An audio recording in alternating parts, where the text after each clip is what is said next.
Are you willing to undertake a dangerous mission behind the enemy lines, knowing you may never return alive?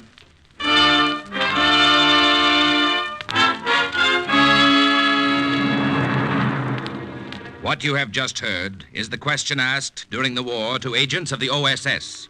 Ordinary citizens who to this question answered, yes. This is Cloak and Dagger.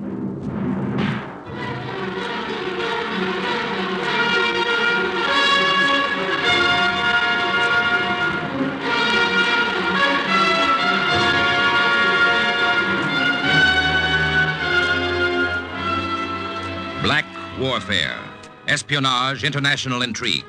These are the weapons of the OSS. In today's adventure, the Swastika on the Windmill, the role of Paul Halfond, an OSS agent in Holland, is played by Les Tremaine.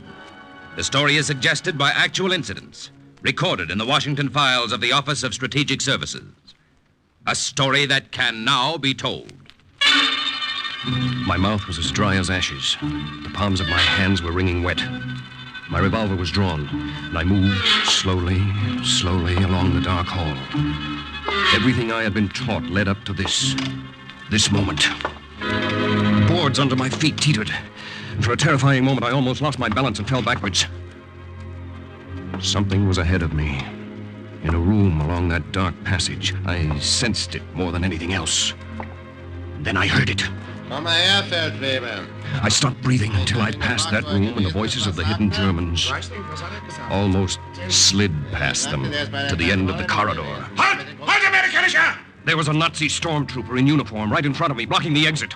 Well, fire! Fire! Fire again! Good work, Paul. Well, that's it. You passed the test. Now the colonel wants to see you.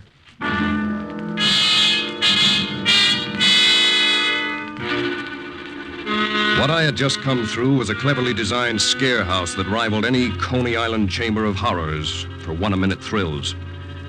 This was part of the training of an OSS agent, and it took place less than an hour's ride from Washington, D.C. Lieutenant Halfond, at the present time, we have no information, and no way of getting information, on the disposition and plans of German troops in the Netherlands. We think they're up to something. We want to know what. Now, you'll be flown to England, and from there, a submarine will take you to the coast of Holland. The coast of Holland? To me, Holland was that little country where my Uncle Brom lived, where I visited when I was 12, where the windmills were now under the shadow of the Swastika. I guess we can surface about here. There's Mack on Holland. You want to take a look, Lieutenant Halfond? Thanks, Commander Sperling. Through the periscope of the submarine tuna, I could see a windmill in the flat lowland of the Netherlands. I couldn't see the Swastika, but I knew it was there. The pressure gauge showed 20 feet of salt water above us. Take her up. Take her up.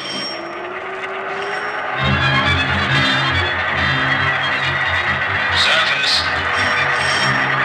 Open the hatch.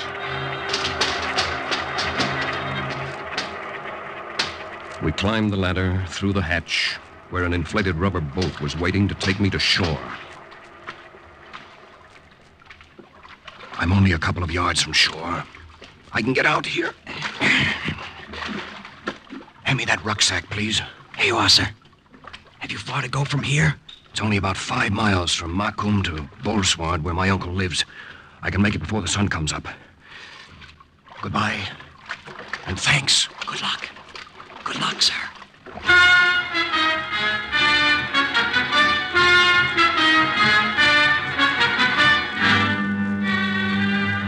So when you rang the bell at Sana Paul, I jumped from my bed. The devil, I said. It's the Gestapo. They finally put 2 and 2 together and connected me with the underground. Hush, Brom, hush. God gave you a tongue. Must you use it so loosely? I'm afraid my new Aunt Hilda doesn't trust me completely. I trust no one these days. Oh, Hilda, this is Paul. How often have I spoken to you of the times he came here when he was... How old, Paul? 12, Uncle Brom? Ah, yes, 12. And so proper, so correct. A miniature model of propriety. Well, from the looks of it, you've grown, but you haven't changed much. Still proper as the devil. The result of my strict Quaker upbringing, Uncle Brom, remember? We were both taught never to drink or smoke or lie or swear, Uncle Brom. Yes. How long will you stay in Holland? Only long enough to contact the leader of the underground and get the information I'm after. I see. Tell me, why should we believe that you are an Allied spy? Hilda! Answer me. Surely you don't expect me to carry proof about me that I'm a spy in case the Germans find me? Then how do we know? That's enough, Hilda. The devil, I say. I'll hear no more of this talk. All right, Brown. It will be as you say, and on your conscience. Your wife doesn't trust me. You were surprised, no doubt, to find your Aunt Katrina dead and I remarried. Yes, I was, Uncle Brom. I was lonesome. It's not good for a man to live by himself. And she is a good woman. But she doesn't trust me. She has her reasons. There was a man in these parts not long ago. He passed himself off as a British agent, gained the confidence of some of the underground. Then he turned them over to the Gestapo. Oh, I see. Hilda's family was among those executed. You understand now? Uncle Brom, you haven't seen me nor heard from me since I was a boy. You don't know where I've been during those years in between. You don't know what my loyalties are. Do you trust me? Tomorrow I will take steps to put you in contact with Hans Bock in Leeuwarden, a leader of the Dutch underground. When I awoke a few hours later, it was about 10 o'clock. Through the window of the spare room that Aunt Hilda had made up for me, I could see the neat little milk carts jolting over the Keistinen and the cobblestones. And I could see the endless stream of bicycles. And here and there, a German soldier in uniform, like a blot on the landscape. I'm afraid the breakfast is not as sumptuous as it was in the old days, Paul. Do not apologize for what we cannot change. Aunt Hilda is right. It was very good. The Rogebrot was just as I remembered it. And these currant buns, these Krentenbrudges, they're wonderful. I will leave you. I have a house to clean. You're still suspicious of me? Have I any reason not to be? Hilda, enough. Paul is my sister's son. I will stake my own life's blood that he is to be trusted. Let us hope you do not have to. Hilda! Aunt Hilda. Look. This pistol. I'm giving it to you. It's the only one I have. The only one you have? And you give it to me? Yeah? I put myself at your mercy. If at any time you have proof, even the slightest, that I'm not what I claim to be, take my own gun and turn it on me. I will take your gun and take you at your word. That should convince her, Paul. You are what you say. I hope so. Now, what about this Hans Bock? How can I get in touch with him? I will arrange for a meeting between you halfway at Harlingen 5 days from now to give him time to collect the information you are after.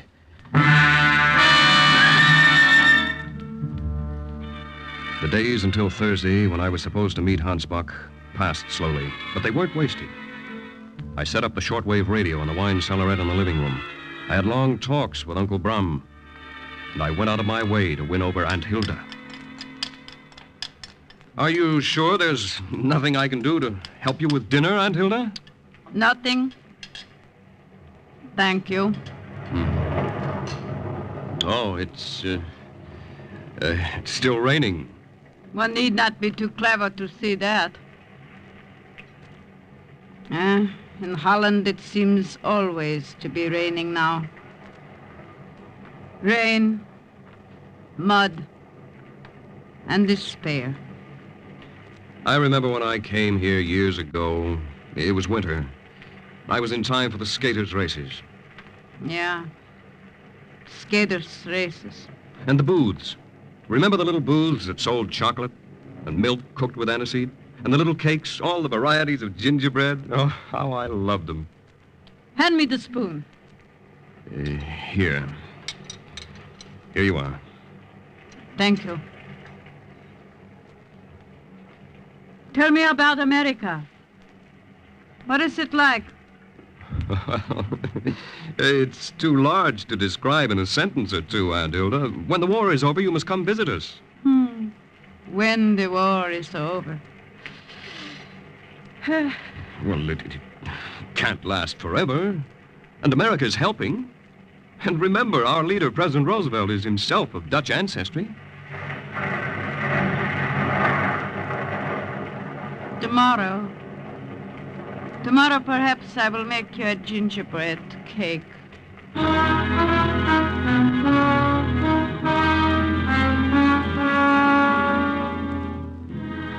Yes, I won her over slowly. And on Thursday, when I left for Harlingen, she said goodbye to me at the door with Uncle Brum. You know where to meet him, Paul. You have everything clear? Yeah, everything, Uncle Brum. I'm to meet him beside the monument of the stone man on the North Sea dikes. I'll be knotting and unknotting a piece of string, so he'll know me. Good, good.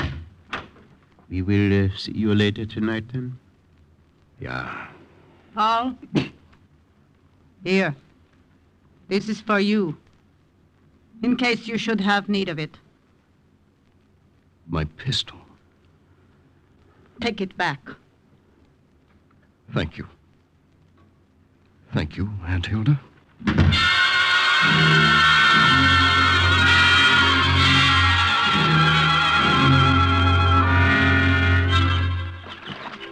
Guten Morgen. Guten Morgen. This habit you have of knotting and unknotting string, is it not a waste of time? Nothing is a waste if it serves a purpose. Herr Bock? Ja, Lieutenant Alfond. We meet as planned. The information. Do you have it? Yeah. Where? In my head. You'll have to memorize it as I give it to you. I could not take a chance of writing anything down. I'll remember then. Remember it and use it well. There are 40,000 Nazi troops in Holland and Belgium. But these troops will be on the move within 2 weeks. Where are they going? Northern Italy. They will be used to cut off the American advance there. The colonel did suspect the worst. Thank you. I'll radio this out tonight. It is appropriate, is it not, for us to meet under the statue of this stone man? See the inscription? Terminus. Yeah. It means thus far and no farther. A threat to the sea that is held back by the dikes. Thus far and no farther. A threat also to the Nazis? Yeah. You understand me well. Remember me to your uncle. And goodbye for now.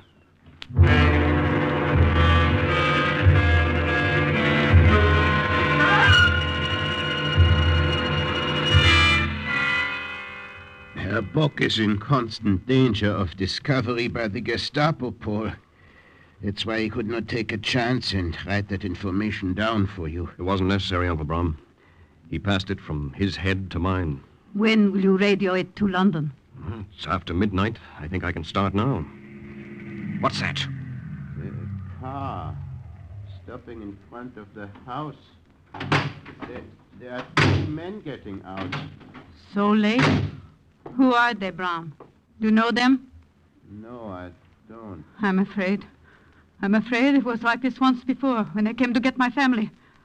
Paul, we were turned in by someone who pretended to be a friend. Hilda. Aunt Hilda, do you believe... I don't know. I don't know what to believe. I'll answer it. Herr Gelderman, Yeah? we've business with you. Come in. This is my wife and my nephew, Paul Halfond. Your nephew? Max, take a good look at him. Huh? Would you say he looks as if he's to be trusted? I never trust a man who looks so innocent. What are you talking about? Who are you? Do not be so suspicious. We are from Hans Bock. We're members of the underground. Underground? I was not conscious there was an underground in the Netherlands. What do you want with us? You're being very careful. I can see that, Herr Kelderman, and that's good. And perhaps this will prove who we are. Would you not say that is Herr Bock's own signature? Yeah, that is his all right. Mm-hmm. I know it well. You're convinced now. Read it aloud. Uncle Brown. Let me read it, Paul. Have reason to distrust man you sent me today. Show proof who he is or turn him over to these men for underground execution.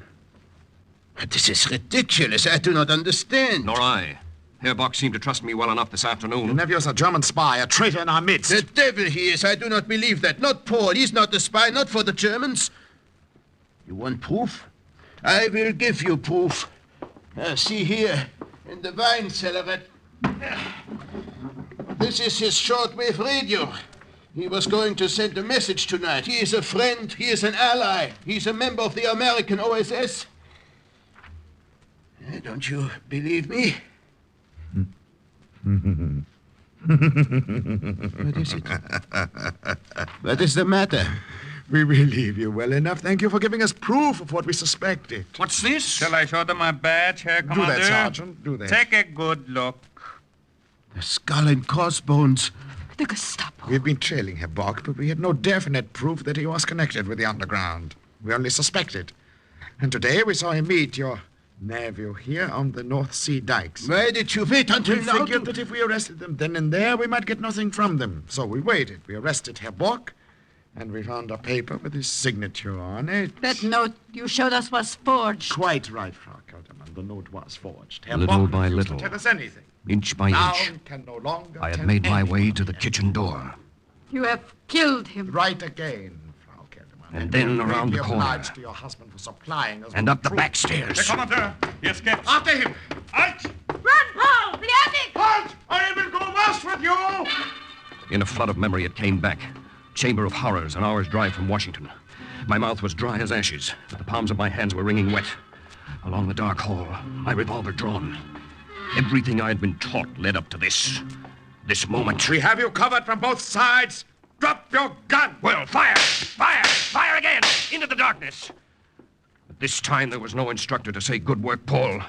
There was just a gun in my back and a leader of the Gestapo to say, You are under arrest, Lieutenant Halfond.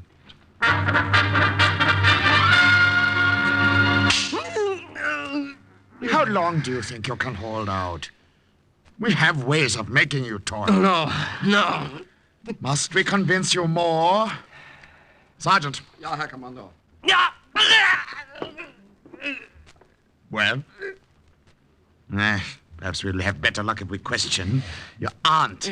Sergeant, get Frau Kelderman. Bring her here. No, don't do that. Let her alone. Simply because you request it. Sergeant, do as I say. We'll see how long she holds out. If she is obstinate, we'll have a shot, and you will be a witness, Lieutenant. You find this amusing, Lieutenant Halfond? Well, I know when I'm beaten. Don't bother the old lady or the old man either. What are you saying? Well, I thought I could hold out. I can see now there's no point in holding out. You've won. What more is there to say?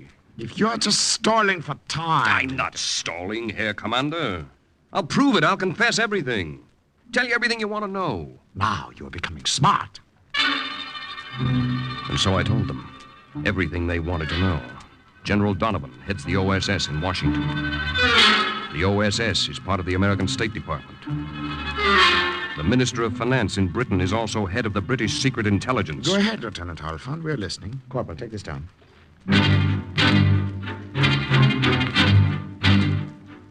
I gave them a mixture of fact and fantasy that would have done the German propaganda ministry proud. The true facts I told them I knew they already knew. The rest they seemed to accept at face value. So I capped my story with a real whopper. You taking all this down, Corporal? We'll take this down with a red pencil. An invasion of North Holland is part of the Allied plan. What? The invasion will be made in the eastern area of Friesland on the Dutch North Sea coast. You are lying to us. We'll see if you know you are beaten. Perhaps you've been on the wrong side, Lieutenant Hartford. You've set up a radio. I think you ought to use it tonight.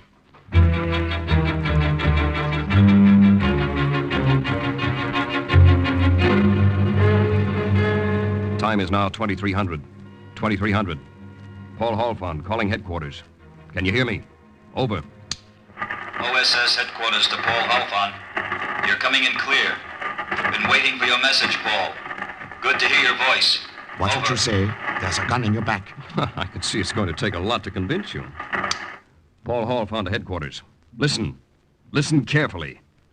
It's stinking weather for a drop, but I've got to have supplies. It's darned important. Over. Headquarters to Halfon. Would you mind repeating that so we're sure? Repeat, please. Over. What the devil's the matter? You said you were getting darn good reception. I said the weather's lousy, but it's darned important that I get a supply drop at designated point tomorrow night. Can't make it any darn clearer than that. Over. Okay. Okay, Paul. We get it. It's darn clear now. You'll get your supply drop. Good night. Over and out. Well, you heard it yourself. The drop will be made. Are you beginning to be convinced of my sincerity? Were you nervous, Lieutenant? What? Why do you say that? I never heard you use such language before. Oh, I expect to get over my nervousness after I've broadcast many of these radio messages for you, Commander Brandt. After that, they drove me back to the jail. Commander Brandt of the Gestapo had never heard me use such language before, and neither had OSS headquarters. In the Army, they used to make fun of me because of my proper speech. I gambled on the chance that the radio operator who knew me would detect something odd about my speech. When he answered back the same way, I knew he understood I was a prisoner of the Germans, and that the supply drop would probably save my neck. I didn't sleep that night, and I didn't really take a deep breath until 11 o'clock the next morning. Good morning, Lieutenant. Would you care, perhaps, for a piece of chocolate? Or an American cigarette?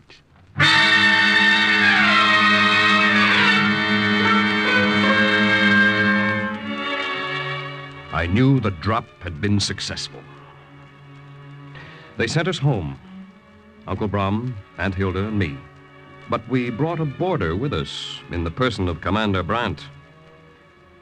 House was different now. Aunt Hilda prepared meals silently. Uncle Brom smoked his pipe and looked at me, wondering.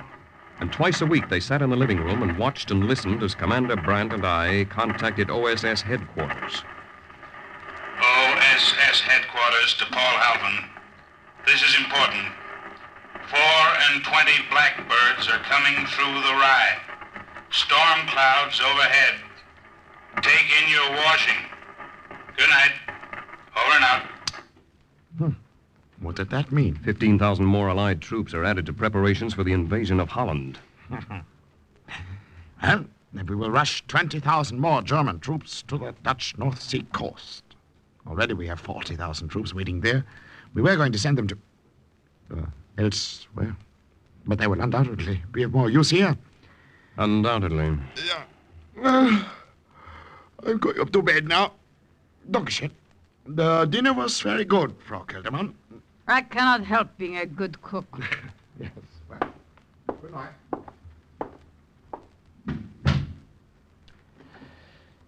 It's thoughtful of him to leave us alone so much.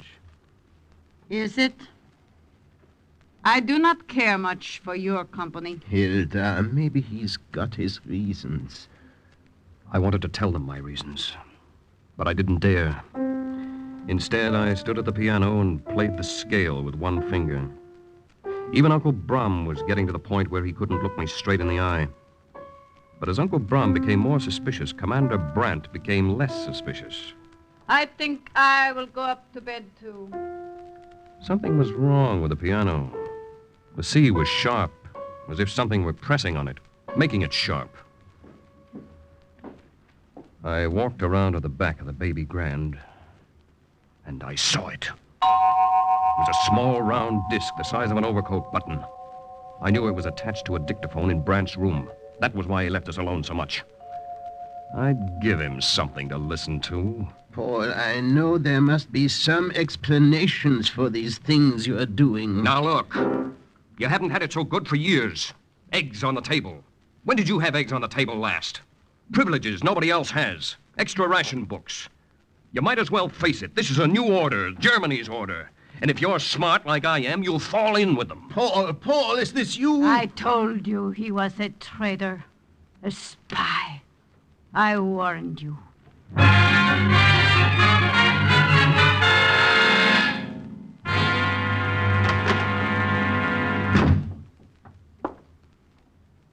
You wanted to see me, Herr Commander? Yeah, Paul. Thank you for coming to my office so promptly at my call. I follow orders. So I'm beginning to see. Sit down. I want you to hear something.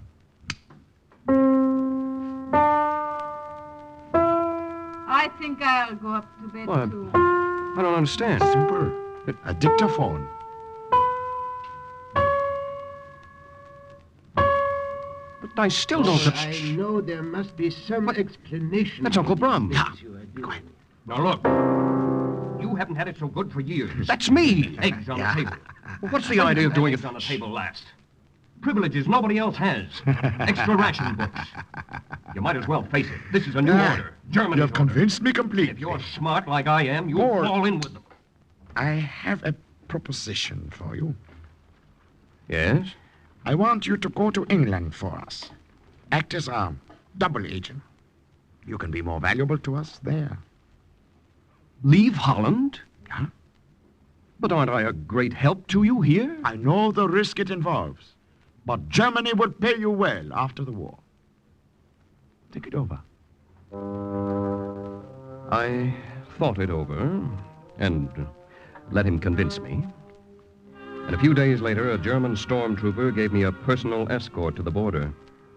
And I made my way back from the enemy lines. After I left, my aunt and uncle escaped and were hidden by the underground. And it wasn't until the war was over that I was able to see them and explain.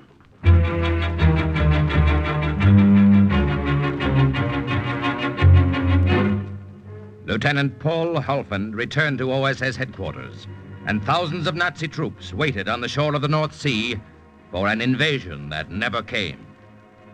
Thus, once again, the report of another OSS agent closed with the words, Mission accomplished. Listen again next week for another true adventure from the files of the OSS on Cloak and Dagger.